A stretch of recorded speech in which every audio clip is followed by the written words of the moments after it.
მოგესალმებით ალბათონებო და ბატონებო.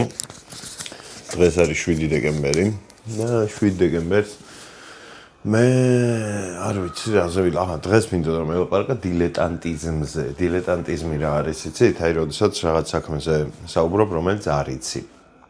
ანუ აი დაუშვათ ახლა მე რო ვისაუბრო, ბევრი ეგეთ თემა არა, დილეტანტი ვარ და კარგად არ ვიცი. მაგრამ აი ეგეთ თემებზე რო საუბრობენ ადამიანები ზოგადად მაგაზე მინდოდა საუბარი რა. ანუ რაღაცა კვლევებიც არის მაგასთან დაკავშირებით დაჟე რომ დილეტანტიზმი ხალხზე როგორ მუშაობს. მაგალითს მოგიყვანთ ამას წერტ შემხვდა კიდევაც რა ერთი ეგეთი ვიდეო იყო ქართულად გახმოვნებული დაჟე. რომ აი დილეტანტი ადამიანი რომელიც რაღაც კონკრეტულ თემაზე არ არის აზრზე, მაგრამ იმდენ თავდაჯერებულია რომ თამამად საუბრობს ამ კონკრეტულ თემაზე. და თავდაჯერებულობის გამო ამის ნათქვამი ხალხს კარგად ესმის. პლუს არის ადამიანი, ანუ სამი ადამიანის ხედავ და დებატობენ ამ თემაზე. ერთ-ერთი არის ეს დილეტანტი, მეორე არის ადამიანი, რომელსაც კარგად იცის ესა თუ ის კონკრეტული თემა და დაუშვათ რამე იყოს, აი რავი, რაში ვარ ეგეთი ცუდი, აი просто არ მიყვარს მე თვითონ დილეტანტური საუბარი ხოლმე და მანდ გამომდინარე ახლა რთულია რომ მოიფიქრო ზუსტი მაგალითი მაგ თემისთვის რა. აი მაინც აი ქიმია არ ვიცი კარგად რა, აი რაც უნდა ბევრი ვიწავლო, ქიმია ვერ ვისწავლე ისე კარგად როგორც სხვებმა იციან. აი დაუშვათ მე ვზივარ, ვიღაცა ადამიანი, ვინც ქიმიაში კარგად ერკვევა, ქიმიის სტუდენტი და ქიმიკოსი. ნამდვილი ქიმიკოსი, რომელიც არის რაღაც პროფესორი, PhD და რაღაცები აქვს აღებული.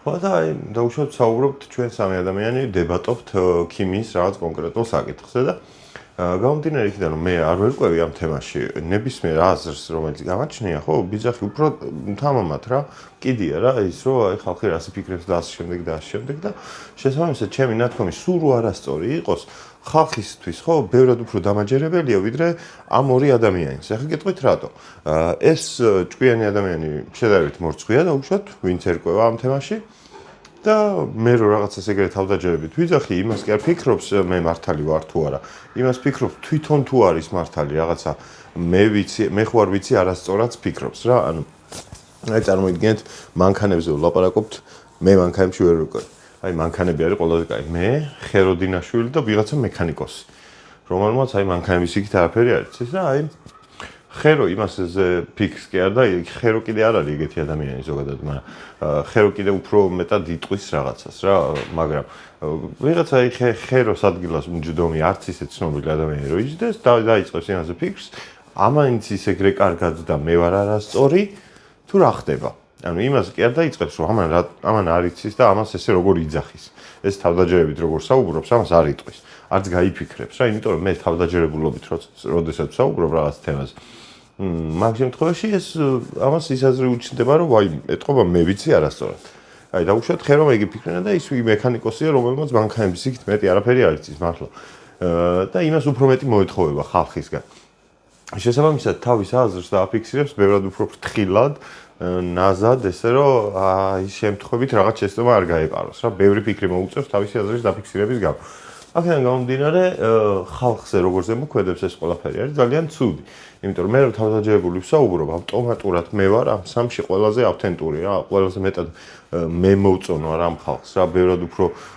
განათლებული და ამ საქმეში გათვითცნობიერებული უგონი ვარ იმიტომ რომ უბრალოდ თავდაჯერებით ვსაუბრობ და ეს თავდაჯერებით საუბრობენ ვიღაც დილეტანტები რაღაც თემებზე მაგის გამო არის რომ ხალხს მე არასწორი ადამიანები უყვარდებათ ხალხს არასწორი ადამიანები ყავთ იმად რაღაცა როლ მოდელად და ასე შემდეგ და ასე შემდეგ მიხვდით ალბათ რა საუბრობ აქამდე და რატომ მინდოდა ამ თემაზე ლაპარაკი ძალიან ბევრი დილეტანტი არის ჩვენ სფეროშიც და ბევრ საქართველოს ზოგადად დილეტანტიზმის პიკი არის და ყოველთვის ყველაზე მეტად თავდაჯერებით ვინ საუბრობს იმ ადამიანებს ერგებათ ხოლმე ეს არა აქვია იმას არა დამსახურებული რაღაცა სიყვარული თუ ცნობა დობა თუ რავი რაღაცები და აქედან გამომდინარე ძალიან ცუდი არის საზოგადო შედეგებისთვის საბოლოო ჯამში რა ხო და ამაზე ლაპარაკი რატომ მომინდა არ მახსოვს სიმართლე რომ გითხრათ უბრალოდ გავიფიქრე და ჩავიწერე რომ მეთქი აი მოდი მაგ თემაზეც ვილაპარაკებ მეთქი რა პრობლემაა თქო და ისეთ აგიხდეთ ყველაფერი გადავწყვიტე ველაპარაკა ხო რა ისეთი არაფერი უბრალოდ იცი რა არის პრობლემა რომ ყოველთვის ყველა სფეროში აი სამსახურშიც რო ხართ და უშოთ და სამი ადამიანი რო ხართ დაწინაურების გზაზე იქ დილეტანტი ყოველთვის უფრო თავდაჯერებულად ლაპარაკობს, იმიტომ რომ შიში არ აქვს, იმიტომ რომ არ იცის რას ლაპარაკობს და აზზე არ არის რა ხდება და მაგის გამო ის დილეტანტები უფრო ახლოს არიან ყველაფერთან და ჩვენ ამ ყველაფერს ვერ ვცვლით რა. იმის გამო კი ვერ ვცვლით რომ რაღაცა მაგრამ ვერ ვცვლით უბრალოდ რა ვიცი, რატო ვიღაცები ვინც ჭკვიანი ხალხია, ის ადამიანებიც კი თვალს ხუჭავენ ამ ყველაფერზე ხოლმე და ეს არის ძალიან არასწორი. და მე გადავწყვიტე რომ აი არაფერზე თვალი აღარ დავხუჭო და ვიღაც დილეტანტურად რომ იქცევა რაღაცაში, აუცილებლად დიდ წითელ ხაზს გადაუსვამ ხოლმე რა. ხო და რა ვიცი რა. ძალიან ისეთი არეული ქვეყანა არის. ზოგადად რა ხდება ხოლმე გეტყვით რა. მე მაქვს ეგეთი ის შეგრძნება რომ ყოველთვის სადღაც რაღაცა თემაზე როცა ვარ რა, რაღაცას რო ვაკეთებ, იქიდან წამოსulis მერე ყოველთვის ჩემი ძველი იდეები რომლებიც ყველას ნეგატიური ეგონა ხოლმე, მე რატომღაც წინა პლანზე გადმოიწევს და მაგის კეთებას იწევენ ხოლმე და მაგას ვთვლი მე დილეტანტობად იმათი მხრიდან ოღონდ რა, რომ აი კაროჩე აი დილეტანტობა არის რა ეგეც. მე ეგრე მგონია ყოველ შემთხვევაში. შეიძლება მანდაც ვცდები, მე შეცდომების აღიარების პრობლემა არ მქონია არასდროს ცხოვრებაში და არც ამაში რო ვცდებოდი, არც ეგ არ იქნება დიდი პრობლემა რა. Просто რაღაცას როცა ადამიანი ცდილობს რომ გააკეთოს ხოლმე, ხო? თქვენ, რჩევა იყოს რა, просто ყველასთვის, რომ აი თუ ადამიანი ცდილობს რაღაც კონკრეტულ რაღაც გააკეთოს და ფიქრობს და იძახის ხმამაღლა რომ ეს კარგი იდეა მგონია, ჩემი აზრით უნდა მივცეთ ხოლმე საშუალება რომ გავაკეთებინოთ რა და თუ რამეა და შედეგებზე უკვე თვითონ უნდა აგოს პასუხი სხვანაირად. Просто რა არის, აი სამსახურებში უფლებას არ გაძლევენ რომ გავითარდე რა. ეგაა ყველაზე ცუდი ჩვენ ქვეყანაში. სხვა ქვეყნებშიც ეგრე არის, რომ არ მოგატყუათ მარტო ჩვენთან არ არის ეგრე, ყველას პრობლემა არის. რომ აი ვერ ვითარდები იმის გამო, რომ ვიღაცები რაღაც პასუხისმგებლობებს თავის თავზე იღებენ იმ დროს, როცა შენ გინდა რომ აიღო რაღაც პასუხისმგებლობა და არ გაცდიან ამ პასუხისმგებლობის აღებას, იმიტომ რომ მე თვითონ პასუხისმგებლები არიან ვიღაცებთან ალბათ. და მანდ გამომდინარე ცოტა ფეხის დრევა ხდება ხოლმე და ეგ რაღაცნაირი ისა რა გოიმური არის რა. რა ალბათ ეგ იყო და ეგ რა რის თქმაც მინდოდა ამ თემაზე ალბათ რა ვიცი შეგვიძლია კიდე ვილაპარაკოთ რა ბევრი რაღაცის ლაპარაკი მინდა რა კიდე ერთი ვიდეოს გადაღებას ვაპირებ ახლა დღეს იმისთვის რომ ხვალისთვის რა იმიტომ რომ გუშინ კარგი რაღაცები მოხდა და ნახოთ რა თუ მოახერხე და მოვასწრეთ დროში თუ ჩავეტი ახლა ვიდეოს გადაღების პონჩი ხვალამდე რაღაცებსაც კი არა ხვალისთვისაც გადავიღებ აუცილებლად ვიდეოს.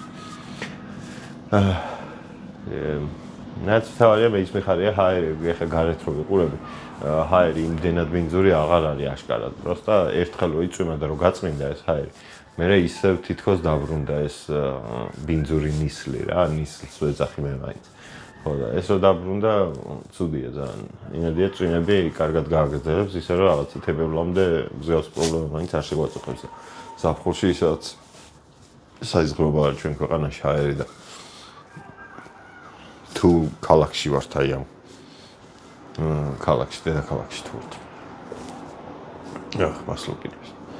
ხო და ეგ იყო ალბათ რაც უნდა მელაპარაკა. Короче, ჩემი რჩევა იქნება რომ დილეტანტებს ნუ მოусვენთ ამ როცა ვიღაცა ძალიან თავდაჯერებით ლაპარაკობს რაღაც კონკრეტულს, ხო? იმას უნდა იჯერეთ მაინც ყოველ შემთხვევაში გადამოწვეთ რა. ყოველთვის ყველაფერში გადამოწვევა არის საუკეთესო შედეგის მომტანი რა. ჩემი პირადი გამოცდილებითაც გეუბნებით და ზოგადი ალბათ სოფლიოს გამოცდილებას ეგეთი იქნება რა ხალხის უმეტესობა ყოველთვის რაღაც ინფორმაცია რო გიდევს წინ შეიძლება რომ გადამოწმოთ ან მithumetes თანამედროვე რეალობაში გადამოწვევა რაღაცის და რაღაცების ChatGPT-ს ნუ კითხავთ ახლა იმიტომ რომ ეგ არ არის გადამოწვევა ვიღაცებს მეგობრებად ყავთ ეს ChatGPT ძალიან არასწორი მგონია მე პირადად მე თქვენთან ლაპარაკობთ ხოლმე რომ აი ადამიანები შეიძლება ჩაანაცვლონ და უკვე თქვენი მეგობრები ჩაანაცვლეს მე მგონი იმიტომ რომ ვიღაცები ვიცი ვინც ისე ელაპარაკებიან ChatGPT-ს როგორც მე ყოველდღიურად ლენკას ველაპარაკებ და რა ვიცი ძმაო ეგრეთ გავაგრძელებთ ადამიანებს კი არა ყველაფერს ჩავანაცვლოთ თქვენ თვითონ უკვე ჩანაცვლებული ხართ თქვენი საკუთარი აზრები აღარ გაგაჩნიათ ვიღაცებს და იმის აგებად რომ თქვენ ისაუბროთ ChatGPT-ს ეკითხებთ ყველაფერს და რა ვიცი რაღაცა ცხოვრებისეულ პრობლემებზე მაინც ნუ ელაპარაკებით მაგრამ AI-ს ხო ვიღაცა ადამიანები არსებობენ მაგისთვის ვინც შეგიძლიათ გამოიყენოთ და დამოგეხმარებიან დამიჯერეთ ბევრი კარგი ადამიანი ყავთ გარშემო ყველა ადამიანს ბევრი კარგი ადამიანი ყავთ გარშემო ცუდებიც იქნებიან რა თქმა უნდა მაგრამ კარგებიც ხო იქნებიან და ხო უნდა გაფილტროთ მაინც რა აზეტავთ მაშინ ადექით და ყველაზე ელაპარაკეთ და სასურველ პასუხს ვინც გეტყვით ის არის ცუდი ზოგადად მე ეგ დავამყავ რა როცა ადამიანების კომუნიკაციები ვინც შენ რისი მოსმენაც გინდა ვინც მაგას გეუბნება ისინი არ არიან შენთვის კარგი ადამიანები რა იმიტომ რომ შენ მაგის მოსმენა გინდა კი არ გჭირდება ანუ ძალიან დიდი განსხვავება არა მინდა და გჭირდებას შორის და მაგაზე კიდე ცალკე ჩავწერ ვიდეოს მინდას და მჭირდებას შორის ახლა დაგემშვიდობებით იქნებ მეორე ვიდეოს გადაღებაც მოვასწრო სადაც გუშინდელ ღამის იმაზე ვისაუბრებ გაგოცეთ კარგად ბრძანდებოდეთ ბედნიერები და მშვიდობიანები იყავით